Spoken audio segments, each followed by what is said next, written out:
I made it to Newly Skirt. Temi, Kemsing, whatever. Shores. It's cold. It's nasty sky. It's snowing a little bit.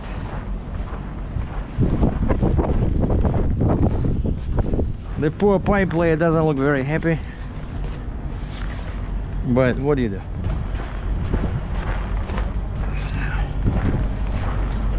See? There's ice.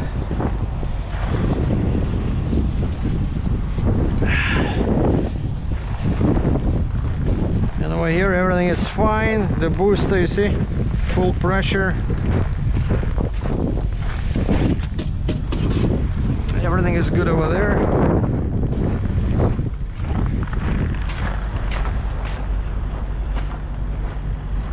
I want to climb upstairs there and check this. That one.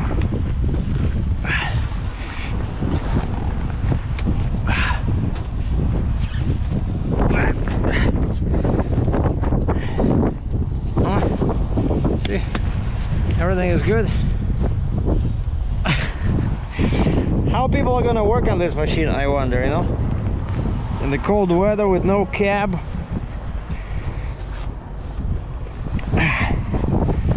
Right? It can be like minus 40, minus 50.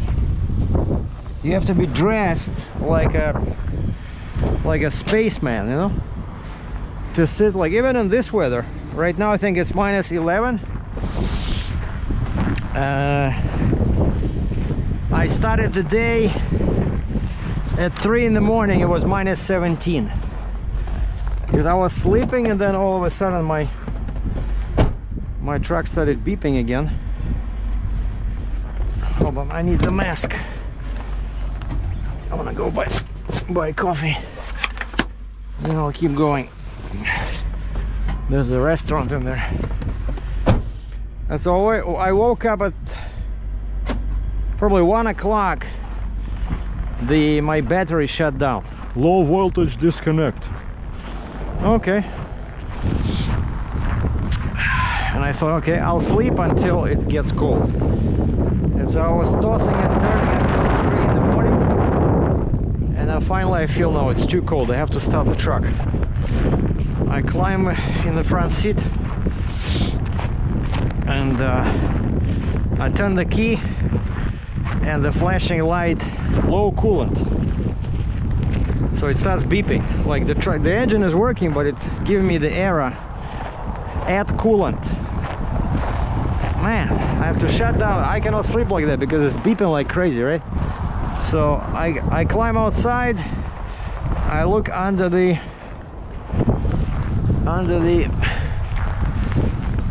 engine, no leaks. Hold on. Yeah, and the lady behind the counter saw my camera. She said, "What's that?" I said, "I'm doing a video for my YouTube channel." I said, "Well, I'm not filming now because it was turned towards my back." And then I thought I would joke. I said, "You really don't know who I am?" And she says, "Should I know you?" And I said, "Okay, I'm joking." I said, "It's a specialty channel." I said I only have 60, well, soon probably 65,000 subscribers, right?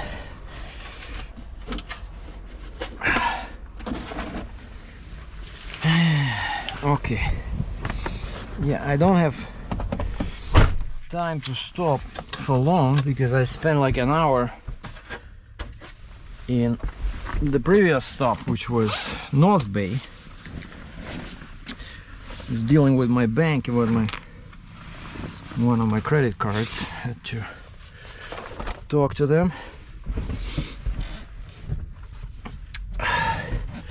And they said, "Well, we like you, but we don't like you that much." I said, "Okay, I'll remember that next time I'm paid $1 million." All right, you guys ready? I'm gonna show you some fancy driving. Fancy driving. Okay, I think we're good. Let me just clean up the lens a little bit, because I think that guy on the sofa there on the right, he coughed and there was some sneezes. All right, I think I'll put my gloves on again, because actually it's cold. So I'm 250 kilometers away from my destination for the day. It was a pretty ambitious plan, because it's almost 700 kilometers, which is not easy to do. See, like over there, I don't like it. Okay, I think I might need to raise my trailer. Actually, I was noticing that it was a bit low, but that side where I came in was better, but this side where that guy is coming in, there's a big step down. And especially now, since I have those extra plates under the front of the trailer, remember I did those?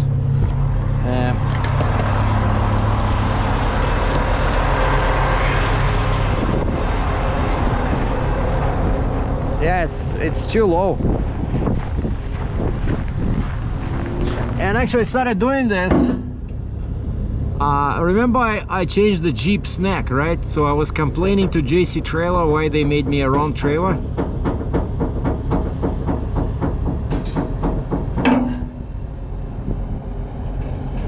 Alright, so this is hole number 4. Okay, that's more like it. Especially since this thing is legal height.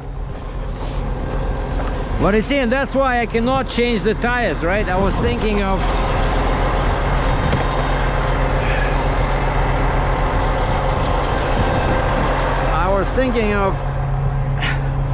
switching pretty much to 410. Man, my door is dirty. Because remember, right, if you guys remember, my truck actually has 410 from the factory. Axle ratio, 410. Which I should have done that. But instead I put on big rubber, is the tall rubber as they call it, right? So I have 24.5 tires, and if I had 22.5, that would be 410. But because I have 24.5 and these tires rotate slower and they're taller, I have actually like 391. So the effective ratio 391. And I'm telling you, especially in the hilly terrain with loads like this, I don't like it. I want to have 410, and so I'm driving slow all the time, right? I'm not driving 70 miles an hour. I'm okay with 410. And so one way to do that is to change the tires. It's as simple as that. Because I have 24.5 rims, right? But I can get 24.5 tires, but the first number will be like 280 or 285, right? Like a low pro 24.5. And that would be the cheapest way to change the axle ratio, because then those tires they're smaller. Oh wow, nice. I could feel my tires spinning. You see, this load is not actually that heavy. I don't have much pressure on the drives. And so actually, if I had 410 now, it would be worse, because it would be more torque at the wheel, and so the wheels would spin easier.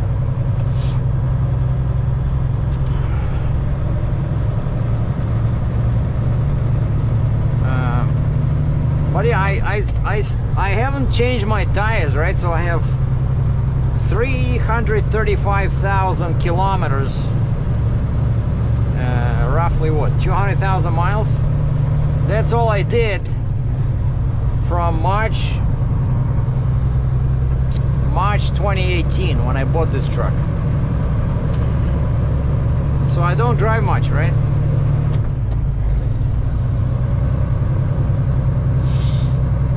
But you saw how low the trailer was? It started doing that after they made the Jeep longer, right? They made the Jeep, the neck longer like it was supposed to from the beginning, but one of the downsides of that I discovered is that because the Jeep now is closer to the trailer for some reason, I have to use one more hole on the neck to keep the trailer at the same height. So basically the trailer kind of like went down.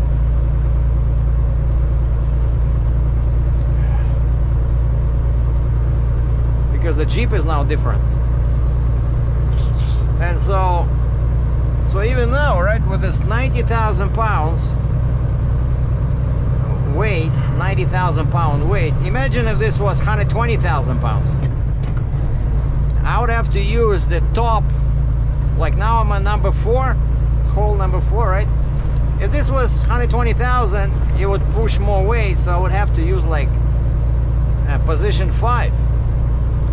And I have the big rubber, the tall rubber, so I cannot change tires because those tires are lower, right? And so it would just be too low. I would have problems at you know, railroad crossings and stuff like that. And so the only reasonable way to change the axle ratio is actually to do the physical change in the differentials. And I don't want to do that either, because that's like $3,000–4,000.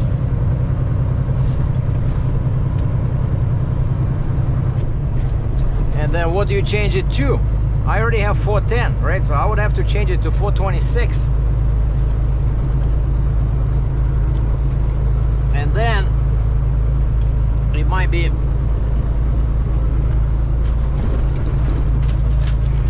difficult to sell a truck like that.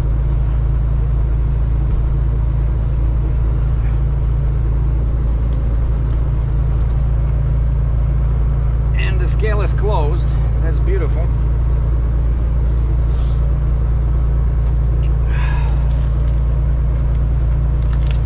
So yeah, I'm not changing. Unfortunately, it's cheaper to do it on a brand new truck.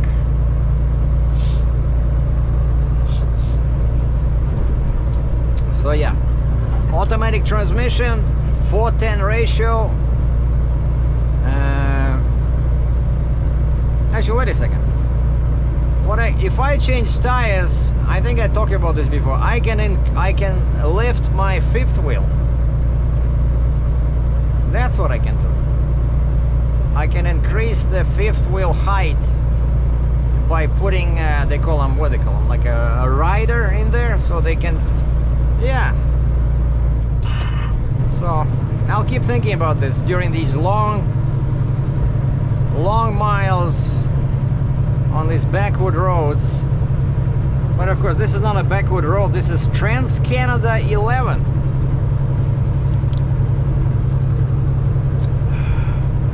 So if this was Michigan, it would be a 4-lane divided highway, right? I talked about this before. For some reason, Ontario government doesn't have enough money, and the excuse is, they say, oh, there's not that much traffic. Like, why do you need 4 lanes? Well, maybe to bring the number of accidents, you know, to a lower number, because there's always accidents here, you know, especially in winter, because people don't know how to drive. But yeah, northern Michigan, right, you don't see much traffic there either, but it's all divided freeways, 4-lane highways. Whereas Canada, so now it's from Cochrane, right where I hope I'm gonna end up there tonight, I'm still 209 clicks away, 125 miles.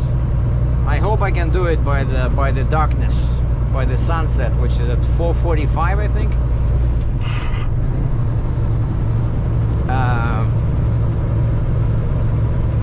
So from Cochrane,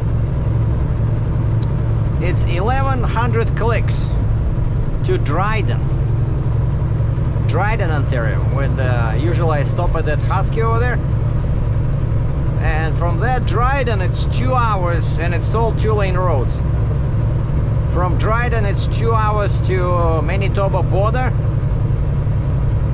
and then for about maybe 40 minutes in Manitoba it's still a 2-lane, and then finally after the scale, there's a scale there, it opens up and it turns into a 4-lane. And from that point on, it's a pretty much all 4-lane highway all the way to Edmonton, and I think it becomes a 2-lane where my delivery is in Edson, E-D-S-O-N, Edson, Alberta, a couple of hours west of Edmonton. And so yeah, the entire Northern Ontario, there's no freeways here, because there's not enough traffic. That's what the government says. I'm guessing the taxes we pay are not enough.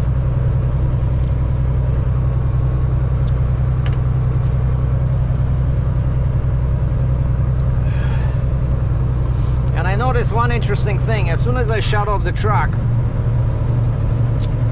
then for about half an hour after that, I lose power. It shows a large number on the fuel filter restriction, and then after about half an hour it goes back to 0, and I get the power back. I'm serious. I noticed this already twice today. See, like now it was a small hill, I couldn't get out of gear, what is it, 7? Now we are 8 low.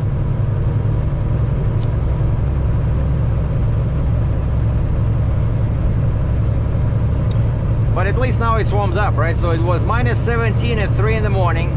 Then I started driving from King City, Ontario, just 1 hour, less than an hour north of Toronto. It was minus 16, and as I kept going north, it started falling. Minus 17, minus 18, minus 19. At one point I saw minus 22 Celsius. Just Google it, C2F, you will see how cold it is in Fahrenheit. But minus 20, it's not as bad. I'm used to that from my Russian days, but it's scary when you're driving a diesel truck with emissions.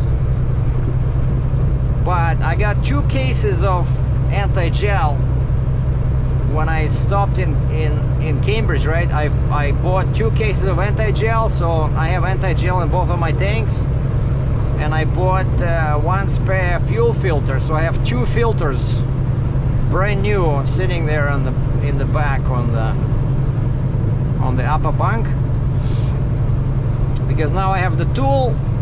I changed it once myself, so I know how to do it in a, you know, if that thing starts showing some crazy restriction, I know I can do it. I won't like it, but I can do it. Like in this weather, you know, you don't want to be messing around outside.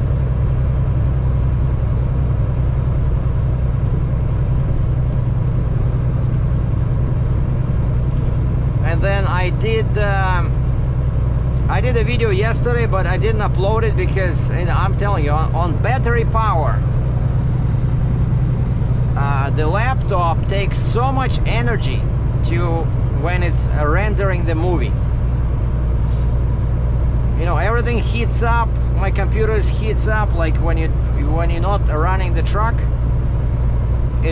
The 12 volt socket heats up. I already blew it out a couple of times. I had to change replace fuses. So the battery must be full when you know doing the saving the final video to a file. It takes a lot of energy.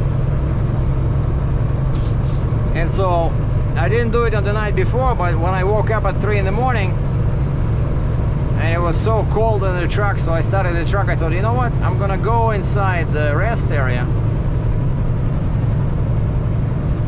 and I'm gonna get myself a decaf coffee, because there's a Tim Hortons there open 24/7. And I thought, you know, by the time I come back, at least the truck will be warm inside, because it was like an iceberg. I'm not sure how I was sleeping there till 3. And so I come back, I start drinking coffee, even though it's decaf. For some reason I don't feel sleepy, so I figured, you know what, I might as well do that movie.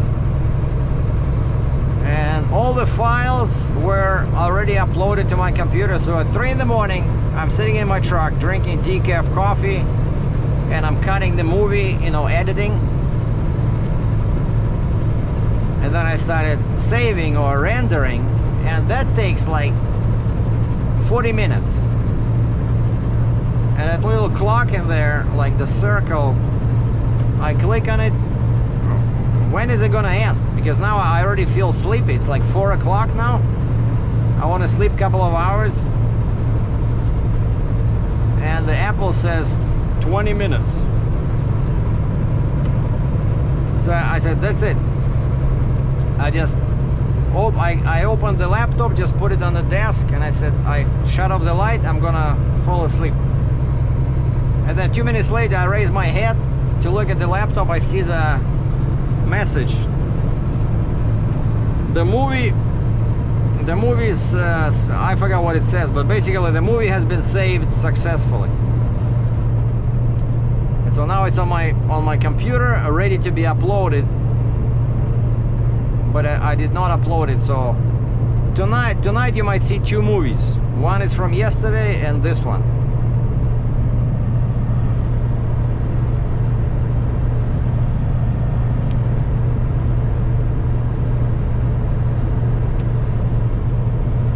So I'm just showing you the conditions, the winter conditions. So I know people in Australia are crying now because they want this. They want to see Christmas trees like this, but I'm sorry, you cannot have it.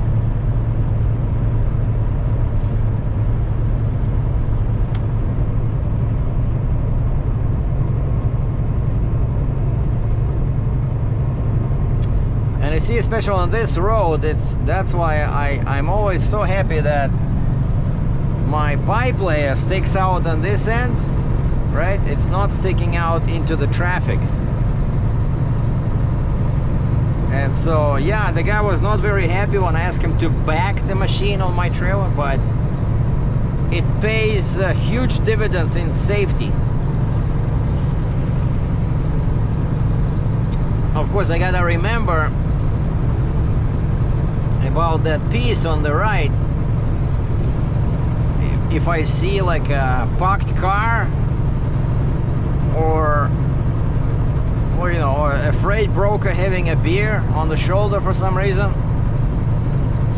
So I gotta remember to do a slight curve so that my pipe layer doesn't knock out that beer from the freight broker's hands, because that would be quite a surprise, you know.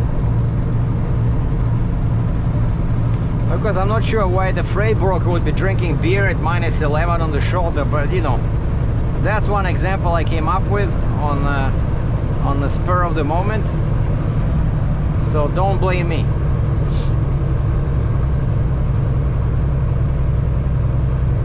So you see now, you guys probably cannot see it, but I see it right away. So the truck starts pulling much better, and the restriction thing went down closer to 0. It gets cold, you know, like the fuel gets cold in the filter, And that's what it took, I don't know, 10-15 minutes.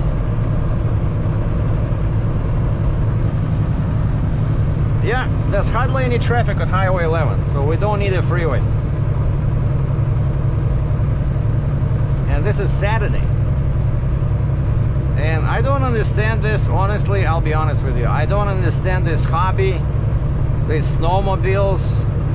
Like, you know, weather like this, why would you want to be outside in your coveralls and Arctic goggles driving through the snow? Honestly, I don't see the appeal. And then so many of them die, right? You hit a hole in the ground, or you drive on the ice and there's a crack in the ice, you go under, and you left your scuba tank at home, you know, so you're done. I think it's too dangerous. It's kind of like a motorcycle, right? Motorcycle, but you drive off-road and you cannot see what's underneath because it's all covered in snow, right? What if there's a pipe in there? You know, some kind of a pipe and it's covered in snow, that's it. You go like this and you're definitely cracking your helmet and probably your head with it. And we got us a convoy. We're doing 45 miles per hour because there's a snow plow up ahead and it's hard to see anything behind it because it's plowing the shoulder, and so there's a lot of snow in the air.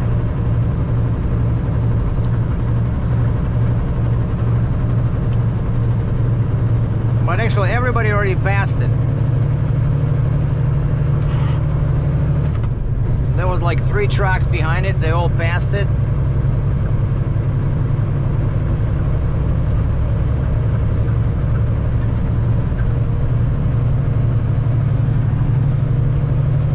Maybe I should pass it too.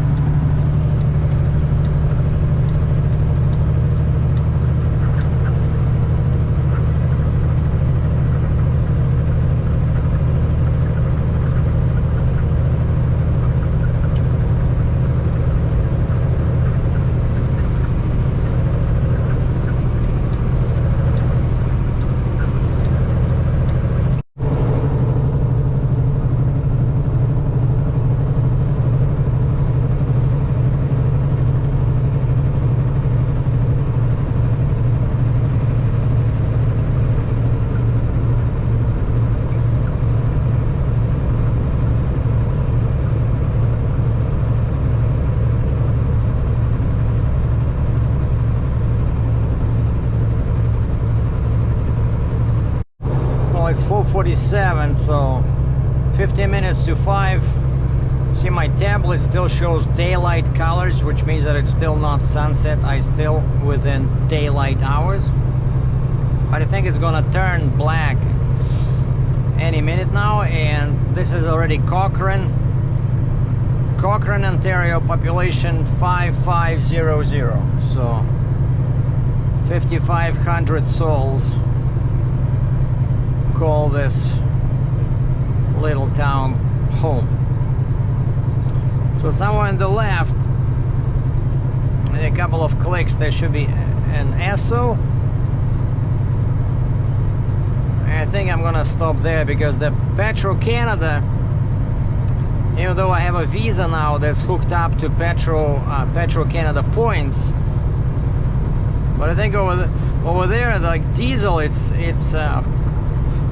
Petro Pass, so you need to have a Petro Pass card, which I don't. And so they do sell diesel in a regular pump, but it has those little tiny, you know, baby hoses. Whereas over here, I know for a fact that Esso has pumps for trucks with big hoses. But I think they're not very, the lanes are not very wide. So I think I'll have to park and then disconnect the truck and just drive the truck through the you know, fuel lane, get some fuel. I think I started today, the main tank was at 3/4 and now it's in 1/4. So it's trying to tell me that it burned half a tank, and I did less than 400 miles. Let's see, what was my fuel economy? 68 liters. 68 liters per 100 kilometers. That's, I think it's less than 3 miles a gallon US. So basically in a World War II army tank, I think, was doing better on fuel, because they were getting 3 miles a gallon.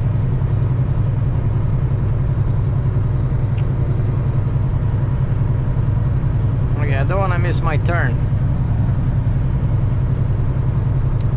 That's where all those lights are. They'll be, and the pumps are like this, facing that way, and there's parking right next to the road, and then there's parking in the back there. So it would be cool if I could park right next to the road. This way I can just pull in there. But usually those spots get filled up first. But today's Saturday, so I don't know. Yeah, I see guys are turning, so that's my, like, probably like a kilometer ahead. That's the Esso. All right, so let's see.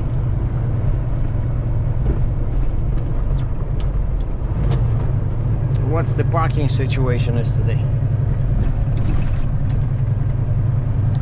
Some kind of a big machinery place, machinery trader.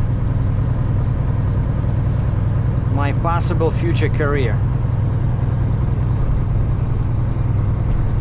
Buying and selling dead dozers.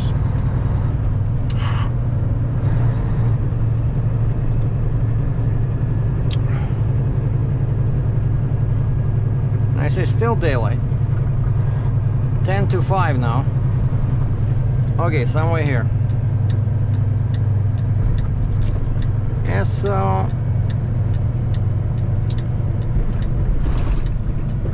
that's where they have A and W. And I see over here it's all that's all you can do. 4.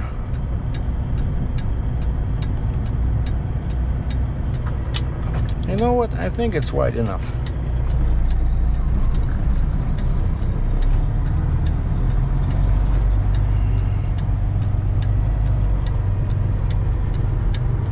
Oh yeah, especially this one on the outside. I think it's pretty wide. In 200 meters, turn left onto Trans-Canada Highway, Ontario 11 North. Maybe I'll go to this one.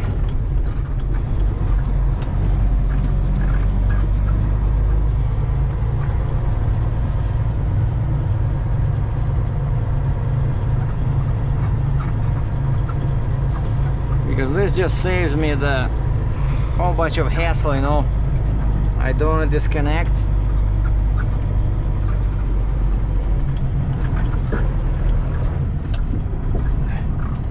$1.53 per liter. How nice.